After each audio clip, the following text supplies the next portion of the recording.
Hey guys, this is a really fun mid-month release. This is a lot that went into this. I seem to always get more than I expected, but with Zephyr working with me, we've got a lot to deploy here. You're looking at the sewer adventure that I've been doing a tutorial on. You're seeing animated rats in here. These actually are from the Gorgon. That steam coming out is from him as well. Those rats actually are not part of the map. I had to show them because they fit perfectly, but there's something you can get on his Patreon. You're looking at other assets here that do come with the system. You're looking at modular rooms that you can change around. You're looking at like animated water using token magic effects. So a lot that you can do with this particular sewer map, and my tutorial will help you. Now what you're looking at is the town that I've released set on fire. And I did just release a tutorial on how to do this, but also in this release, I'm putting out a version of this town that you can use a single macro to essentially set it on fire. And you can do this with any map that you'd like using these macros that are included. Now you're looking at the new modular swamp from Zephyr. And you can hear in the background potentially on this some really, really great sound effects. As we get into like these lily pads, there's frogs and swamp sound effects that I think are just absolutely stellar. And we've got things like, from the Gorgon, some animation. Here's some animated seaweed underneath the water. All things that you can turn on and off, use in other maps, but these are all modular components that you can drag out from the modular compendium and be able to put them into any map. And of course, last but not least, we've got modular bridges. This bridge was made in this dimension, but using the same system, you can make other bridges of different types in completely customizable dimensions. You've got, roofs and, bridge towers there. Here's another bridge that's extremely wide. Here's one that's made of metal. You've got the ability to break these bridges and take them in different directions. And of course, they have built-in lighting that goes with them as well. So hopefully you guys end up making some really cool stuff. There's some sample scenes that you can use. And of course, I have to mention that Molinet now works with my system. Right now, it just works as a tile browser. So here we're looking at all those spots, those terrain spots that have been hard to find. You just type them in. You just have to index my system. I'll show you how to do it. But it's built in to my towns module at the moment. So you can just find all of these different tiles, drag them in, and use them however you guys want. So it's much easier to find stuff now, thanks to Molinet, and soon we'll have support for the prefabs themselves. So I'm really excited about where that module is going as well. But let's go ahead and jump into this release. We'll do a walkthrough of the assets, and then I'll show you how to use some of them. So the way my content works is pretty easy. It's just $7 for everything.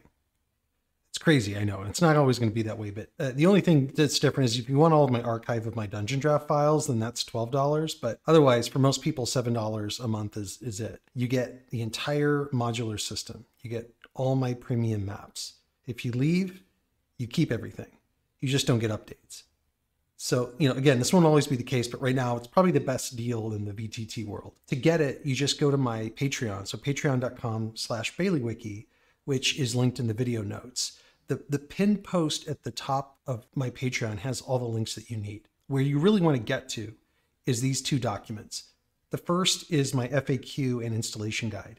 It's got everything you need, including Patreon links, how to install my modules, info on other modules that you'll want to install, and all kinds of FAQ and tips for using my content. The second document is my modular system guide. It's got everything you need to know about my modular system specifically. What's in it, how to install it, how to use it. It's even got the entire changelog and release history for the entire system with video walkthroughs for everything. So if you're curious about this content, go find those. They're public documents. You can open them up. I'll link to them in the video notes as well, and you can check it out for yourself. Okay, so let's talk about the sewer adventure map first. This is a more built out map. This is not the one that I've included. This is the one that you'll see me build in my tutorial. I just put a lot of pieces in here and things for you to think about that you could use. I just want to show you what's involved so you can figure out if how much of this stuff that you want to deploy. But there's a few things going on in this map. First of all, there is roofs module enabled. So if I hover over any of these pipes, they will disappear. If I have a player or token enter a pipe, the pipe will disappear from overhead. And so it's designed where they can, there's more than one route through this map. They can sort of go one direction, get lost, turned around, that sort of thing. Another thing that's going on is there's multi-level token hotspots. So if I grab my player token and let's say he is running around inside of this pipe system, there's different entry points. You can, by the way, create doors and block them from entering pipes. It's totally up to you how you want to design it. There's a drawing here that if I step in it, my player automatically ports over to this pipe and continues forward.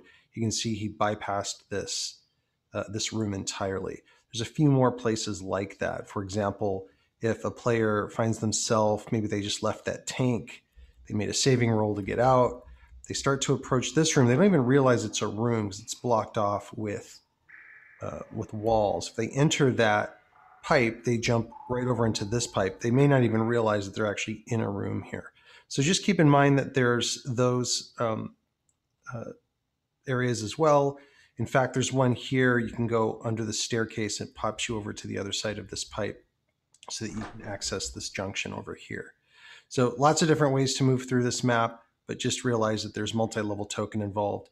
I dropped, for example, using the Molinet system, I dropped in a manhole and put in a teleport system that teleports a player over to this area here, which is otherwise inaccessible.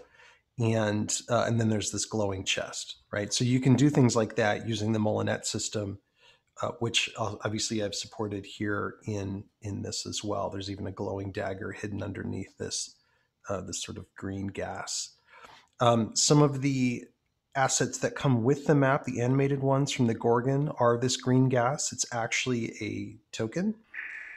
The reason it's a token is because you can change its color and its size. So if I click on it, you can see I've increased the size of the gas cloud and I've changed its color to green. You see here, it's a tiny gas cloud. So this is how you can change that. There's actually an asset in here. If you search for Gorgon, for example, you'll see all the animated stuff that he's built for my different systems. And inside of that is this steam gout of green swamp gas. If you drag it on there, it's small. And if you double right click it, you can increase its size. And if you want to increase it even more, you can change the total dimensions of it to be really huge. So that's how you use that particular, again, it's an asset and you can color it and everything else. You can see some of his other things like his torches are going on here. And like I mentioned in the intro, I love these rats, this rat king that I made, that he made, that I just turned into an actor. And then of course, these rats that come scurrying across, you can hide this. It's just a tile.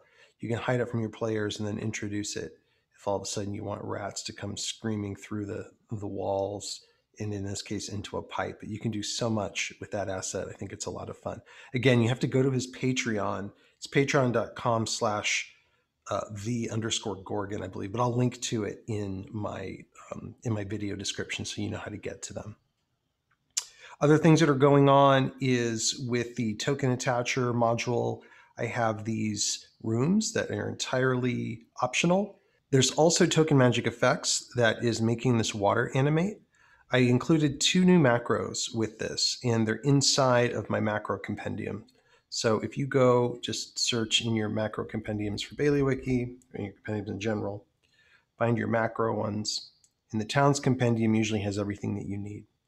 And in this case, I put them all in the Making Stuff Work compendium. First of all, if you want there to be a water sloshing noise as players move through the water, you do need to bring in the walking water macro. That will make that work in any scene that uses it. But I also have the environment hide animated water and then show animated water. So I'm going to show you what these do.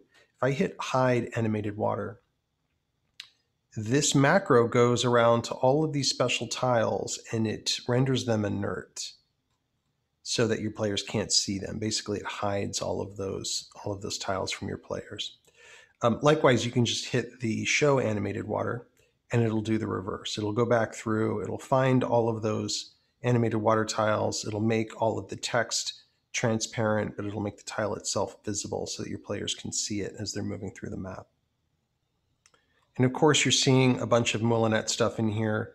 If you open up that tool, and you can see, obviously, I have a bunch of assets that are now being indexed. If you need to index my assets the first time, once you install my module or you update it, as long as you're on the current version of Towns, just come in here and click Index Images. Give it a minute or two, and it'll index all of the tiles in my Towns module that I've made indexable by Moulinet. So that's how you access it. Once that's done, you can just type in things like bridge.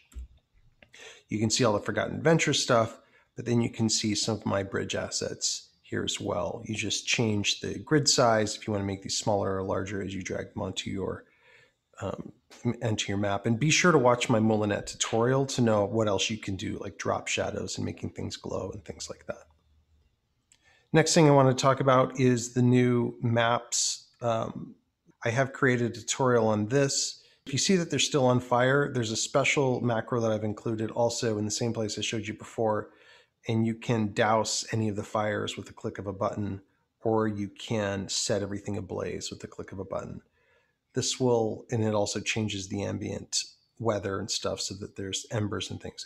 Just like I said before, I did a tutorial on this, so feel free to go and check out that tutorial to figure out how to set things on fire. Just to walk through some of the new swamp assets, these are assets that Zephyr had made, and he was really clever with a bunch of these things. He, for example, applied token magic effects to these different tiles automatically. So if you have that installed and you just load a scene, you'll see these algae will automatically show up with with that special animation.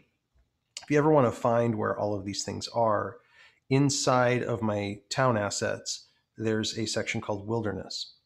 Inside of Wilderness, you'll find all the desert, temperate, jungle, snowy biomes, and now you'll find the swamp biomes. And you have different types of things, different sizes of algae tiles that you can drag out, cypress trees, lily pads of different sizes and dimensions. You've got rocks that are semi-submerged, like you see some of these logs here are semi-submerged underwater. You've got these rocks that have the same sort of thing going on. You've got the swamp islands themselves that you can just drag out, and it'll create an island. Again, you can resize these any way that you want just by coming into your control token and saying, look, I want it to be twice the size. And now you've got an island that's twice as big to maybe put a house on, things like that. A bunch of different swamp logs, swamp plants. I just want to point out that if I turn on my sound, the lily pads and the swamp plants come with ambient noises, and they're really, really good. Zephyr has been doing a lot of work on the audio side to come up with some ambient sounds, and there's various noises, frogs, and there's a crocodile noise. There's a lot of really good stuff that you can use not only with these prefabs, but if I click open the sound, I can see the path to it. So you can use the sound anywhere. You can use it as an ambient sound in any swamp map that you're creating. So realize that a lot of the assets that make these things work are also accessible to you inside of the folder structure for my module. So now I want to show you how the bridge system works. The bridges can also be accessed through the same folder structure, but in this case, if we just type in bridges or just type in bridge, you can see that we put them under their own folder called bridges or new bridges. It'll just say bridges in future releases. But here's all of the different pieces that make all of these modular bridges work. So let me kind of walk you through the major pieces of it. So first of all the bridges come in wood motif, stone, and metal. And there's a regular metal and this rusted metal. So it's enough to use in lots of different scenarios. You see this bridge tower is its own standalone thing, or you can use in other maps, but it's particularly built to work with bridges. You've got the railings. So if I drag a railing out, this forms the side of the bridge, and then it gives me the flexibility to then pick what I want for my interior of the bridge. So let's say I want this bridge to be just a classic sort of wood bridge. I can put that down, and now I've got like a wood bridge that I'm starting to build. What I recommend is that you build the dimensions of the bridge itself, you know, the walkable portion of the bridge first, and then you put the railings on next to it. These railings, you can see, have a little shadow lip that are meant to go on top of it. So if I turn on, for example, quick edit mode to make some minor adjustments, I right click this and I move it up, you can see the lip is now over the bridge. You may decide that you like that look, and that's how you do that. So that's why I recommend laying your bridges down first. Now, because Moulinette is supported, you can also, instead of dragging out as a prefab, you can open up the tool and type bridge and go down to My Stuff, and here you've got all of these bridges here. You can drag them out just as tiles. And now I can use this as my base, either putting a bunch of them next to each other like this. I can make a bridge that way, or I can stack them next to each other like that. I can rotate them like you saw earlier, and I can put them next to each other like this. So they're built and designed in such a way that you can really kind of move them around and sort of make the bridge any dimension that you want. That's why when you look at this bridge, for example, you can see they're stacked and then moved next to each other. This one, the actual bridge pieces are a little bit different configuration, making it look like sort of a single lane, and you can just see they're all just sort of laid out differently. Now you've got we talked about how you have the railings, and the railings do come with walls, invisible walls already embedded. But you may, at the end, or you may want, for example, the ability to split that railing. So in this case, we have a bridge gap. And a bridge gap is a special asset. It's located in here. If you just search for gap, you can find your bridge gaps. But what a bridge gap does is it works just like a railing, except that it's got a break in the wall. And it's designed in such a way that you can see, here's a railing here. I just dropped a bridge gap right on top of it. Then, of course, all you have to do is just make sure that your walls are set up. So you may have to go into quick edit mode, move your walls in such a way that they're set up the right way. But ways that you can use a bridge gap is you can have, for example, here, I've got a staircase that's leading down, or like I did down here in the metal walkway. Notice what I've got here. Whenever you turn on your wall modes, a lot of times you can see errant walls that are running all over the place. But here I put a bridge gap in, and what it does is create the ability to have another bridge sort of offshoot from this one. You also have lighting. So inside this system, you've got, we covered like bridges and stairs. I call them bridge tops, is you know, when you've got the walkable piece. You've got the bridge tower, and then you've got lighting. This lighting, there's a brazier, just like you see here, and it actually deploys as a token. So it's a token that then you can rotate around. The reason rotating matters, you'll notice it has a 180 and a 270 degree designation. If I turn the lights down, I can see that these braziers, depending on where they're at, will have a different lighting effect. So this one shines in 270 degrees because it's meant to go on the end, whereas this one is going to go in the middle of the bridge, so it's going to be only 180 degrees. So that's why it matters, and you may have to turn the lights down to place your lights in the proper way. But you've got blue orbs and you've got white orbs. See, they just kind of give this sort of slow, magical, glowing effect. Between all of those, and of course torches and other lighting systems that already exist, you have a lot of different ways of lighting your bridges and your maps in general. I'm going to turn the lights back on now and just point out that there's another object. This is called a statue, and there's basically two kinds of statues. There's the regular stone statue, and then there's a statue that has vines all over it. You may find, one is useful in certain situations and not others, but they have walls built into them, terrain walls, so they will, obscure line of sight and things like that. And you can use them for tactical additions to your maps. Of course, I've got them deployed into bridges, but you don't have to do that. I've deployed other things on here just so you can see how the system can interact. These are just fort walls or town walls that already exist in the system. And here I have the bridge leading out from the wall. So you can build some really cool tactical things where you've got a city on one side or other things. You notice also I've got the Gorgons animated banners here on this one. So just to show you how all the different systems can interact with each other. As far as the background, this background image is one that you can find pretty easily just by going to the config. And then you've got these really oversized ridges that I've deployed that will, basically you can deploy these in the same exact way that I did to be able to create something underneath it. I also have gorges. I have a chasm that can deploy underneath these. And of course, you can always make your own maps really simply inside of Dungeon Draft, just a simple like river kind of running underneath it. Those are all things that you can make on your own. So hopefully that helps you guys with the bridge setup. I wanted to point out one more thing with bridges, with this scene in particular. I won't use it now, but there is a macro called delete all control tokens, and I include it in my macro list. It's also in Token Attacher. You see all these control tokens in here. When I'm finally done with this map, if I want to get rid of all of those, I can click that once and it will detach everything and just delete all of the control tokens. This is a way that you can really kind of tinker with your maps, make what you want. And if you find these distracting in any way, and if you don't want to just drag them off the map, you can use that macro to essentially delete all of them. Just keep in mind that it's permanent, so you can't undo that.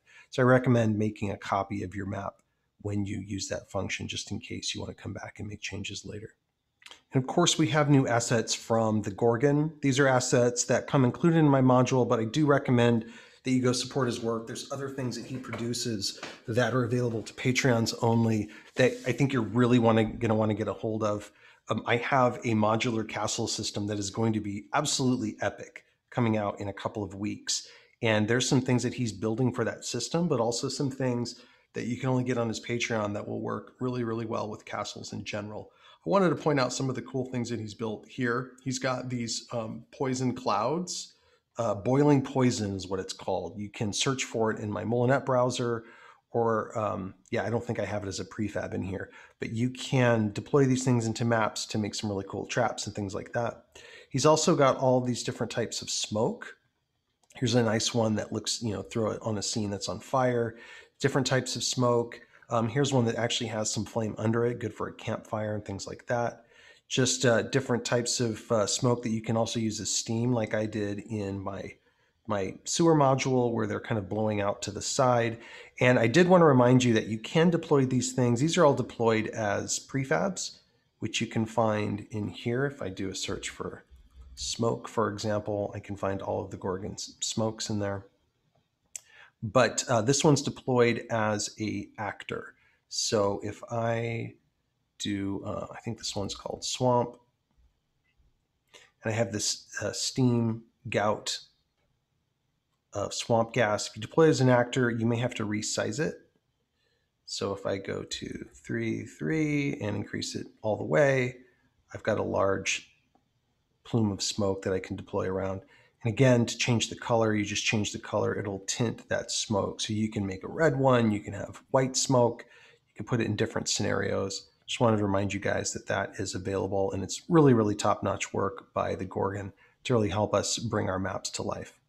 So the last thing I'll show you is just a preview. This is coming in a couple of weeks, but you're looking at the first few buildings of the modular castle system. And this is going to be taking advantage of the new Foundry overhead and wall tiles. You're looking at, dragons, statues that are peering into this entryway here, and you'll see these will all be your tokens will be able to hide underneath these and tuck in and that sort of thing. Now you're looking at some gargoyles peering over into a room. You've got some fire pillars that are, lighting this room up. but just some really fun, cool things, new assets like sconces and new room types to explore. But the level of quality that has gone into this system has been really off the charts good. Here's a dining room with, again, more like gargoyles and things. And here's this movable asset. It's essentially an organ that slides out of the way to reveal this secret passage behind it. And really kind of leveraging this as, if you're playing Curse of Strahd and you want something that you can play for a map like that, or really just anything that you can, play this kind of gothic castle with, but this castle will be changed out and you can use this for different things. Here's an interesting library and office, for example, that may go in any castle. And so you'll see us come up with different motifs, but I'm really excited about what you'll be able to play here in the near future. I won't show you guys nearly most of what's available already, but this is coming in a couple of weeks. There will be a lot of really big surprises that come with this. So stay tuned, subscribe to my channel or subscribe to my Patreon if you want to be the first ones to hear about this, because this is going to be a lot of fun. Here's some bats flying through, for example. So get ready for this release, guys. You're going to absolutely love it. And with that, I hope you guys enjoyed this walkthrough. I hope you guys like this release. Let me know in the comments if you have other ideas and things that this kind of piques your curiosity with. We'll be sure to cover them. But hopefully you guys pick this up. And in the meantime, have fun making your maps.